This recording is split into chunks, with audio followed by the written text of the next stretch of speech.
Here now is Solutionaries.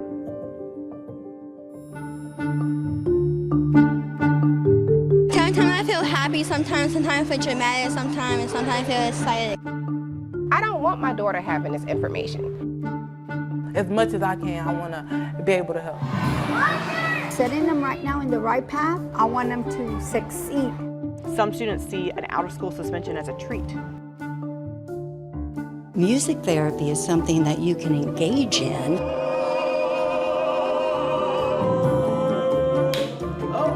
Okay, not too shabby.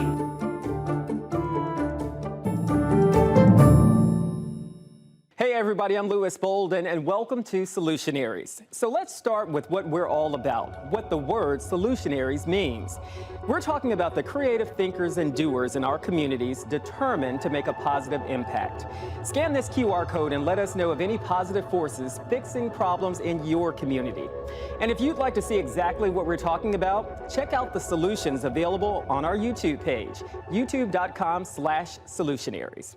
Okay, today we're bringing you school solutions. It might be harder now than ever before to navigate issues in a post-pandemic world. Today we begin with a melodic story of connection based on a couple of questions.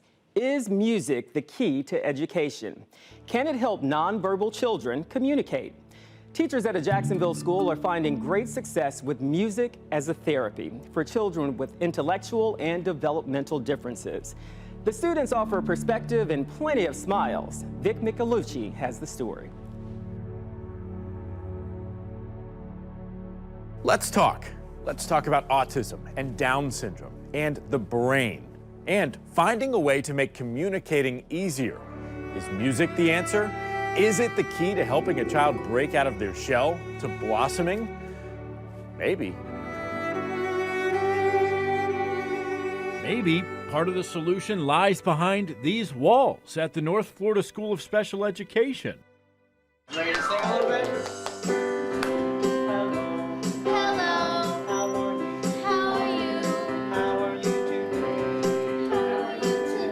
Music definitely just gives students a chance to be who they are, be who they're meant to be. What's up, buddy? Express themselves in a way that is really just remarkable. Hello, Mr. Sun. When you have a student that everyone has told you is nonverbal and is, oh, they're not going to sing in your class. Ben, you ready? And then you sing hello to them. Hello, Ben. And they sing it back to you. And you see kind of this look of shock. Nice job, Benny boy, good work. On their teacher's face, and you go, yeah, that's what music does for students. How does music make you feel? Happy. How many instruments do you play? 6. 7. Seven. You tell Vic which ones you... Which ones? Piano. Piano. Ukulele, drums, guitar, violin, cello, and bass.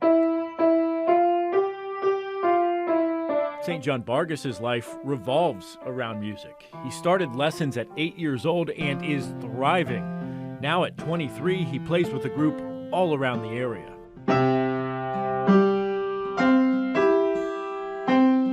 How has it helped him? I think it's an equal playing field in terms of playing music. The fact that he's able to read music, he's just like any other kid. But why? What can music do that no other form of education can? What makes it so special and effective? In our students with autism, there's this bundle of axons, which is called the arcuate fasciculus, and it connects the two sides of the brain. Okay, so on the one side of the brain, you have melody, and on the other side, you have rhythm and speech development. So with music, you have both of those things, and so you get kind of double bang for your buck. Everybody? And how could we forget emotion? This school plays to that by bringing in orchestras. You guys are going to get a chance to string together a few different emotions or musical fragments to explore how you can create music that conveys many different emotions. How many of you have ever felt this emotion? Angry! All right, let's hear what angry sounds like. This is really cool because, look, you've got a gym full of kids. They're all up there, and the orchestra has their undivided attention. That's hard to do. The shy ones still engage. Seems to help the shy ones come out. And the ones that aren't shy are just fabulous. They just have a ball. So much fun. Yeah, they're having a great time.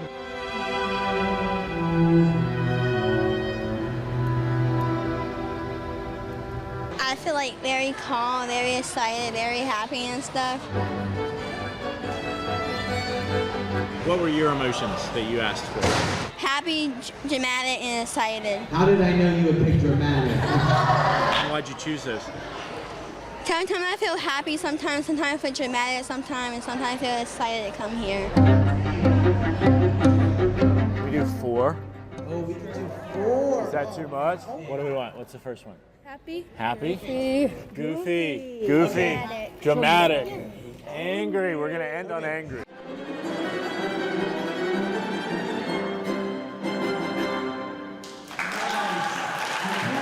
Is it a solution to some of the things they're dealing with? I think it's the beginning of a solution. I think that if you look at our families, our parents who have to take their students to all these different therapies, speech therapy, physical therapy, occupational therapy, music therapy is something that you can engage in. Your chin is down, but your eyes are forward. Breathing in, and sing do. Do, re, mi. Some of these kids really break out of their shell. Absolutely, absolutely. Let's go. Do, re. Is that all you got? Mi, fa, sol, la. Come on. Ti, do.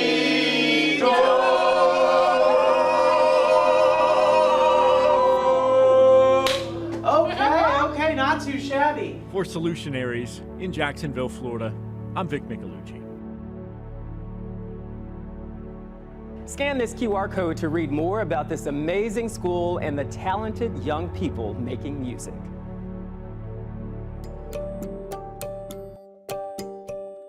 Books have become a lightning rod topic.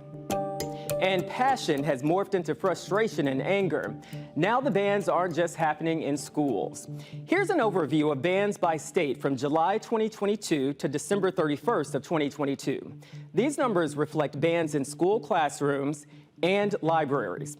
According to Statistica.com, Texas banned 438 books. Florida, 357, with Missouri at 315. In all, the 6-month survey found 1,477 banned books. So the question for many is, who should be making these decisions? The parents, the schools, the libraries, the government? Solutionaries correspondent Eric Sandoval went looking for answers. We begin tonight now with that battle over books. The book ban raged. It's been a rough year for books. Have been banning books deemed inappropriate for kids. Those books are now off the shelves tonight. One group sees removing some books from libraries as a solution to protecting their children. I can't stand this filth. Another group sees removing these books as the problem, though, and they're looking at libraries to be the solution. They need to have materials that will serve the whole community. Here's what's happening. In 2022, the American Library Association documented more than 1,200 requests to remove books from libraries across the country. That is the most they ever recorded. And those requests were seeking to remove more than 2,500 titles from those libraries. Texas and Florida had the biggest number of books challenged. Texas had more than 2,300. Florida had nearly 1,000. The most targeted books told stories of the LGBTQ+ community. They should not be in our schools. That's Vanessa Bryant, and her battle to keep some of these books away from children really got emotional. She actually used to teach school in Osceola County. Our children are being taught to hate white children. Our teachers are being trained in critical race theory, and they are being trained. The reading coaches were trained. I have been begging, but let me tell you something. I'm so tired of begging because I'm seeing this filth. We have the books. We shouldn't have to fill out a 20-page report to get them removed. You should never have them. In some communities, a group called Moms for Liberty has been spearheading some of these efforts. We traveled 2.5 hours north of Orlando to ask them why. My partner and I, we're a two-mom household, and we still are conservative when it comes to this information. My name is Tia Bess of Clay County, Florida, and I'm the National Director of Engagement with Moms for Liberty. So you see removing these books from school libraries as the solution? I mean, that's part of the solution, you know, and for myself, I speak for myself personally, I don't believe it should be readily available. Just go pick it up without your parents' knowledge of knowing that you have this information. So for some parents, removing some books from libraries solves the problem. Photos that I was ashamed to be looking at, and they're in our school libraries for our children to see. But that solution actually creates concerns for other parents and teachers. These are important books. They're important for their ability to think critically. They're important for their ability to understand the world they live in. And part of that solution is bookstores and communities actually donating these books to make sure they get read. What you think might be inappropriate for your children might be exactly what my children need to read. If you want your kids to read this, then take your kids to Barnes & Noble, Books A Million, Amazon, Thrift Books, wherever you can purchase the books. Scan the QR code to see more about Florida's book ban battle. We have a lot of solutions still to come.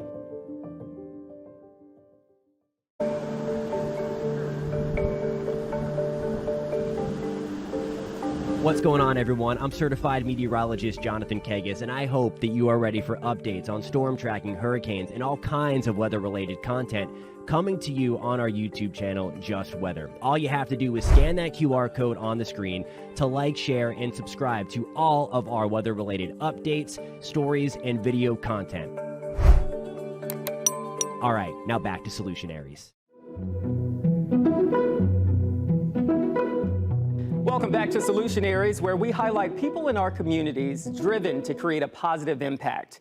We're happy to bring you school solutions. Chronic absenteeism is a big problem for schools and students. According to healthychildren.org, missing 10% of your required class time equals chronic absenteeism. In the city of Detroit, this issue looms large. Victor Williams has solutions for the quest to get kids back to school and keep them there. Sometimes parents are too afraid to ask for help, so beyond the classroom, there are plenty of teachers within the district who make house visits hoping to identify the problem, like Candace Jackson at Man Learning Community. The very first year when I did it, and this was during COVID, I might have had a parent who needed help. They were in the process of moving and they were in a bad situation. I was able to recommend some resources from the FACE department. Her efforts recently helped her become Teacher of the Year in the state of Michigan. We certainly want to make sure that we eliminate those things that impede our children from coming to school every day. Truancy is the next step in the wrong direction and can lead to severe legal actions. In Houston, a program called 8 Million Stories is creating change. We don't have that many folks signing up to be educators anymore because people are starting to lose faith in the educational system. And that's the mindset, right? Sometimes the students are, you're not good enough to go to college. Right. We not only change their mindsets, but the mindsets of their families who had already given up on them because they've been through several schools, may have been involved in the justice system, and a lot of parents have thrown their hands up and said, I don't know what else to do. And the last hope is 8 Million Stories. And we take that with pride because we know this is a great opportunity for us to change the life trajectory of so many kids. Our next story is all about better ways to handle bad behavior at school. We're talking about restorative suspension centers, which are designed to provide an alternative to traditional school suspensions. These programs seek to address the root causes of problematic behavior and to restore the harm caused to individuals and the community. Jenna Zipton has the solutions. We never want to punish students. We want to change their behavior. We just show a genuine interest in the kids, and we pride ourselves on teaching them skills that they can take back to their home school setting. Our Restorative Suspension Center is based off of restorative practices, and our goal is to take short-term suspension, students that receive a suspension of 10 days or less, bring them here to this center. Instead of just sending them home or into the community, it gives them an opportunity to not only do their academic work and not get further behind in school from a suspension, but also to work with our teachers and our coordinator and our community partners to change their behavior. And that's really always the goal. We never want to punish students. We want to change their behavior so that they can go back into the base school with the skills that they need to be successful.